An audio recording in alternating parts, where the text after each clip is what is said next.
Panakim chin mai, panakim chi well kaya mai ten Indian nudo, kula wir kachiran biti, yakin we chi well yet in the meat, and which I went yet in luck a walking like when the Pugina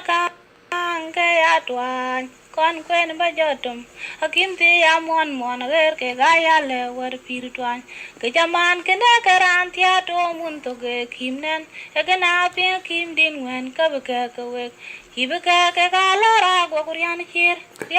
ke ga la ra go men ke nen ran to mager Ôi loài ta pan mon jang abu wa yek twan be chir garnam ku garnam ma ka je tem chung nya ke yan jam mo le bol ke yan jam ko ta chere yan jam ko yan jam wa ko ni ma chok ku ba yan le twang ku ben du kin ko ma wa bu dok ken ma lan mo we mon je ke long wan ja pingal wel mo ken ma lan mo we dal chol ke long wan ja pingal wel mo ayam molwel tin chabi na go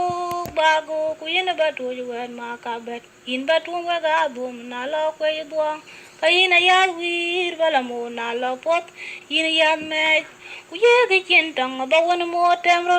ku ba ni rir nom ba ya ba na de jok ku bala ram ke ge ku biar ke ge twan chal ba jel twan biar ku twan ba jel ya yu ga pyole twan ge de twan cha kim dal ran to gar le una kwar lang ge ga mo la be chen met atum bai be na be chen det wada che twan bel tinga ta ga kai dit wana wi mi ni sudan na bi cholar ya diar ku ni ra tum ge ge rinti a tiran ngak ben ti wan ta tere mo ni de rinti dil yo karonak kalwele lo garam ate ka chi jung jora che ben mon ran bena ye ting ka jeman ma wi yo ran bena chu yet in be chap ku yin be de pan cheng ge tin ye tung le we che kondom ye kondom a che wi yarwat ye ken cha la kondom ye ken ran chin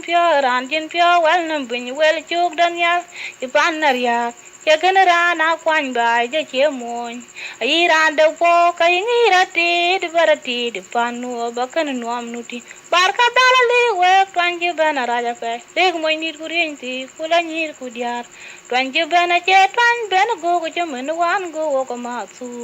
a che twan chin mo ku ba viet ku nan ya ga yitin ko kun ka garlik a che twan chin mo ku ba viet ku nan ya ga yitin ko kun ka garlik a che twan ben ting met ka ruot a che twan ben ting met cho la ka dia angwen buru ti da kondom che gen cho la kondom da ya kim le ne ge cho la ka